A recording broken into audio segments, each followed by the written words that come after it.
guys, Xenoshin here, and welcome to the channel's first Theory Crafted video. So, this Theory Craft deck profile is one that I will say, I'm shocked that this is the first one to come up. I have a good amount of decks that I've kind of mulled around and I've been trying to get made, and cows have been the first one to be successful, at least successful enough to make a video on it. And I'm not gonna lie, I love this deck. I built this deck in like 20 minutes too. This was so funny. So, cows are a weird type of deck that just like to swarm the board and really overwhelm your opponent with pressure, and then that can lead to a really interesting amount of potential deck options and different directions that you could take with it. So, this was my take on cows, and my friend ended up taking it to locals and actually winning, which I think was really interesting because I just really like cows. I really like what this deck can do. So let's get right into the deck profile. First up, 3 cows, and then 3 cows. Skateboards. It's as simple as that. And then 2 more cows, and then 2 more cows. Meow, meow. I'm a cow. I said meow, meow. I'm a cow. No! So very very just meme-ish addition to, I think, my normal deck profile style, but honestly, it's so funny just looking at this. So Soul Bell is an Elestral that says that you can foretell 2 more cards off of Apollo's effect. So normally you're allowed to uh foretell 3 cards. Now you can foretell 5, and then if you have 2 of them on board, you could foretell 7, and it kind of just it kind of snowballs from there. The other effect of Soul Bell is that when you foretell a Soul Stocks, you're able to special ascend on top of it, which is really good because now you have another copy of Soul Stocks in the deck. The other Soul Bell's effect is that when it's foretold by an Apollo's effect, you're able to special cast it, which is really good. Now, you can't special cast it and misenchant it. It needs to be special cast with Solar, but the whole deck is pretty much Solar. You don't care. Next, though, you then have the 2 Soul Stocks. Regular Soul Stocks, which, when it's special cast, you can enchant up to 2 Solar from Underworld to anywhere on your field, which is primarily a good thing, because it goes into its second effect. You can disenchant a Solar from your Apollo in order to target and destroy any card on the field, which is really good because it could just get around so many cards and get around so many different just big bosses, especially if this comes out of nowhere. Like, this can come out of nowhere and just surprise anyone. The second Soul Stocks, though, is not as restrictive off of needing just a special cast. So it says when you cast this Soul Stocks, you could search your deck for a Soul Bell and then put it on top of your deck. Then you can expend a Solar in order to return a Divine Rune on the field to its owner's hand. So this is really good. Yes, it will actually require you to waste more spirits, but what this Soul Stocks, this one really good for just destroying things, but this one is the swarming one. Because what it does is you could search your deck for this Soul Bell, and then you can burn one of your solar spirits from your spirit deck and bounce your own Apollo on the field back to your hand, and then replay that Apollo so that then you can use Apollo's effect and then get this Soul Bell on the board. And that's crazy good value. Yes, you're burning a lot of spirits, but it's just super good. And with a 6/6 body, it's just tanky all around. So this was the primary focus of the deck, and the rest of the deck is honestly just really good solar cards. So the next couple ones, for just your more generic solar cards are Exaltus, Champion of Apollo, two Lumaru, then you got two Plucky, and then two Plucky, Champion of Apollo. This is kind of your more I don't want to say like generic solar package, but this is primarily what I would look at a solar deck and say this is general. So Exaltus is the new one of the newer cards from Firestorm. What it does is it says whenever any Elestral on your field is destroyed in battle, you can special cast this Exaltus from your hand. So if let's say you have a cow on board and the cow dies, you can special cast this out. Now you have a free body. And it's just really, really good. It's generic, so you don't need your solar Elestral to die. You could have any Elestral. As long as you have some solar in your spirit deck or have space for it, this could be a really good card. But I don't see it being used outside of anywhere other than primarily solar decks. But it's still just a really, really good card. Next up, Lumaru, probably one of the best fives uh, beaters in the game. Just for the fact that if you are properly enchanting it, its effect says when this Lumaru destroys an opponent's Celestial in battle, that opponent needs to send the top three cards of their deck to the underworld. So if you're properly enchanting Lumaru, it's probably one of the best fives beaters that I can think of. If you're misenchanting Lumaru, it's still a five attacker. So uh it's just a really, really good beater, and it's just generically good for any solar deck. Next up, Plucky. Plucky's a 1/4 that just on normal cast searches for your Divine Rune. You're running 3 Apollo in this deck. So, similarly, I think with a lot of the Divine centric decks, you're pretty much going to be wanting to run 2 of their Searcher and then 3 of the Divine, if that's kind of what your deck revolves around, because you don't really want to use your normal cast on the Searcher as much as you would rather that space for the actual card you're searching for. At least that's the thought process behind a good amount of the divines, just because those decks require the divine for other parts of their playstyle, not so much, you know, anything else. Like, you really want that searcher to not overshadow the divine. Like, you would rather run 2 and not 3. And then last but not least, you do have that Plucky Champion of Apollo.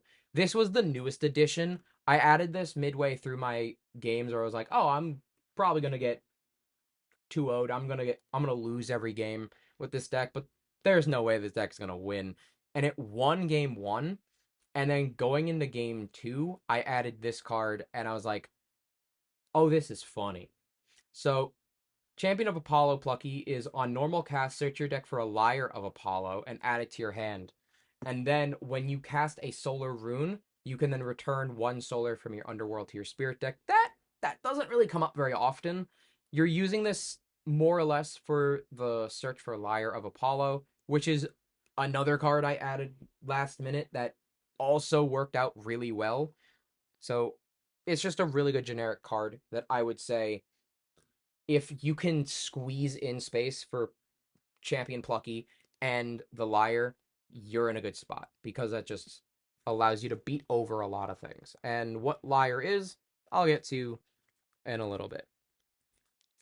Last bit for the Elestrals are just the fun tech options that I think this deck can easily kind of mess around with.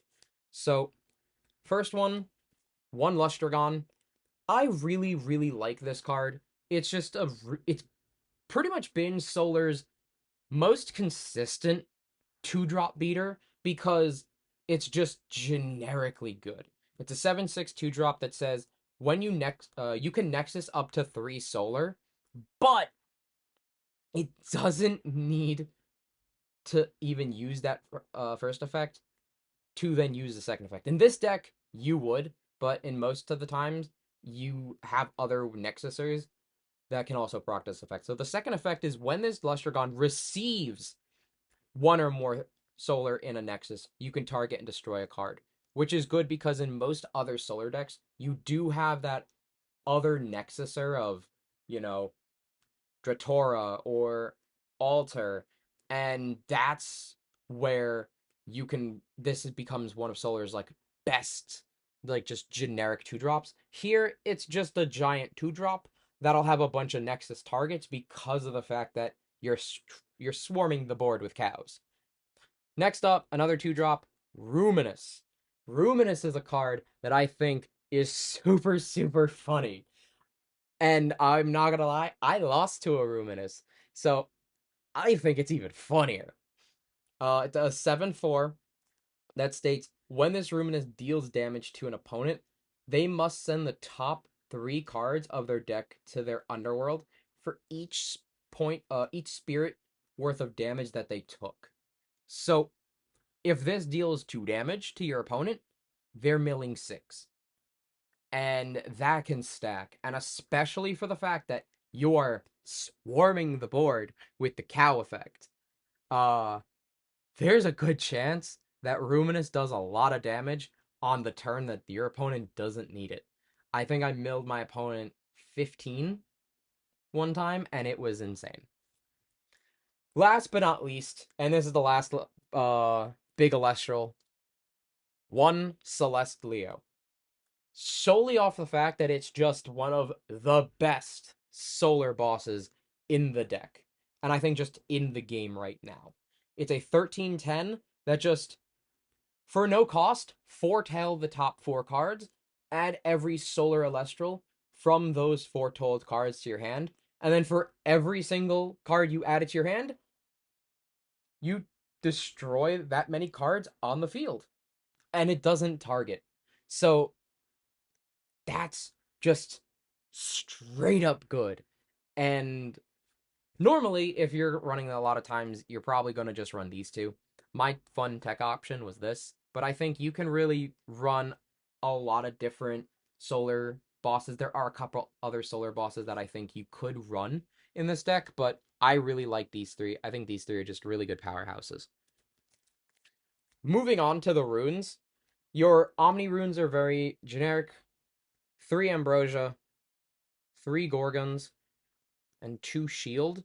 And then one of the options, one of the new runes that my friend added to this was 1 Drops of Leaf.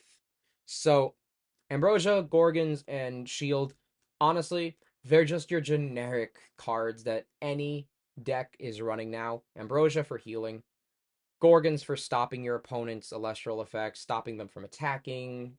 The litany of utility that Gorgon's Gaze has is endless. And then Shield of Achilles to just bounce your opponent's attacking Celestial back to the hand. Drops of Leaf is probably the one Omni rune in here that's more of a weirder pick, but it's one that I really like, and I was thinking of it when I was testing it myself. So Drops of Leaf says to reveal any number of cards from your hand and then shuffle them into your deck and then draw that many cards +1. So because Solar has two of the biggest issues, which is they only stack the top of their deck. They don't shuffle the deck. So if you have like 3 or 4 cards that are sitting on the top that both you and your opponent know about, your opponent can either telegraph what you're going to draw because if they remember it, yay. If they don't, better, but they most likely remember. But you also know what's on the top. And because you know what's on the top, you know that you can't hope to draw something better. So Drops of Leaf can do 2 things. One, unbrick your hand, because you're going to have a lot of Solar Elestrals in your hand that you might not want in your hand. And then you also might have a lot of things on the top of your deck that you don't want on the top of your deck. So it allows you to recycle a bunch of cards and then also reset the deck. And that's why I really like Drops of Leaf. And I think a lot of decks could use a potential drops, but not many decks have the space for drops. Now for the solar runes, you have 3 Apollo, your main card in this deck. 2 First Light to be able to stack the top of your deck with a specific um a specific Elestral. So if you're trying to foretell a Soul Stocks with your Soul Bell, get your Soul Stocks. If you're trying to foretell a Soul Bell for your Soul Stocks effect, you put it on top. Like this just gets you any Solar Elestral. And then 2 Liar of Lyre of Apollo is the card that your Plucky Champion of Apollo searches. This is a new card that came out in Firestorm, and it's a 1-drop artifact that says the empowered Elestrals attack and defense are swapped. So you just sword and shield them. And which is great because that goes around so many bosses or just really annoying um stat lines. The second effect says all your Champion of Apollos get +2 power and +2 shield. So this does not need to be empowering your Champion of Apollo card. This just needs to sit on your board. So what you do with Lyre is that you play it, target your opponent's guy, and then their big defense becomes really, really small. Because most likely, if let's say they have a rabbit or some form of big guy, now, a lot of times, big guys don't have big defenses, or big defenders don't have big attacks. You know, rabbits of 2-5. Uh, the one cow you saw was a 4-7. Uh, Lustragon, I think it was a 7-6, but Ruminus 7-4. There's a lot of bosses that just don't have really big defenses, and then you can take advantage of that because this now swaps them. So now your power that's getting increased by Lyre of Apollo can actually hit over them. Or you do it more offensively by also hitting your guy to then swap your small attack for their big defense. It's just a really, really good card that uh, really is going to see a lot more play in either just like artifact decks in general if they are able to side deck this in, because in decks that aren't solar I could see potentially you might want to side deck it in if you're like an more of an Argo deck. I think if you're an Argo deck you might be able to swap this in. You only need the one solar for it, so it's not like it's going to be that hard. um but definitely in solar decks I could see this being a bigger threat, just off the fact that Solar's one of Solar's bigger issues is they don't hit very hard, and then Lyre can do that for you. Lastly, in this deck, I'm running 2 Tsunami. It's the only non-solar card in this deck. I tried a game where I didn't have Tsunami in, which ironically enough, I sided Tsunami out for the Lyre of Apollo, and it was nice, but it wasn't. It felt rough. I think I originally had other cards like Rabbit in here and Earthquake and a couple other cards that didn't really matter because I then realized this deck eats through solar really, really fast. And you'll see that going into the Spirit deck. The Spirit deck runs 5, 10, 15, 18 solar, and 2 water. It is a very, very solar heavy deck. Your Exaltus must be special cast with solar. Your Soul Bells must be special cast with solar. And your Soul Stalks needs to use solar for their effects. Either one. So because you're using so much solar, I found that if you're not running close to 20 solar in the Spirit deck, you will run out fast and you will regret everything. And I did. I think there was a game where I just couldn't use my effects anymore because I didn't have enough solar. So you need 18. You preferably if you get 20, but the tsunamis are just a little too important. But yeah, no, that is the list. It's a very short deck list because I don't have a side deck for this. Um it's not so much that I didn't think of one. Is more I just didn't think of one because of the way that um these concept decks, the concept deck profile are probably going to work is more I'm just thinking of a list for a specific reason, and I'm going to be trying to build that deck to that specific reason. So in this case, it was cows. I didn't really think of a side deck that can go along with it to make it more competitive because I don't know if this could be competitive. It worked for me, and it worked for my friend for locals. but it hasn't been tested at a premiere yet. I know we have one coming up at the end of this week, um, by the time I'm recording this at least. And I'm not sure what I'm going to be going to that premiere with, but I will say this is a funny concept, but I'm not 100% sure it could be competitive enough, at least in its current state. But I think a couple tweaks to this plus a good sideboard, it could do really well. And that's the point of these concept theory videos is I want to be able to build a list and sit here and tell you confidently this works. It's funny, but I don't know if it'll be the competitive powerhouse that other decks might actually have. So I'm more of a deck builder. I like building decks and having fun. So that's kind of where I want to be. And if I can be competitive, that's great. But, I do enjoy the fun of this game and the fun of deck building. So, with that though, thank you guys for watching. I really appreciate all the support. If you like this video, please give it a like. And if you want, please consider subscribing to get more videos like this. And, see you guys in the next one. Peace.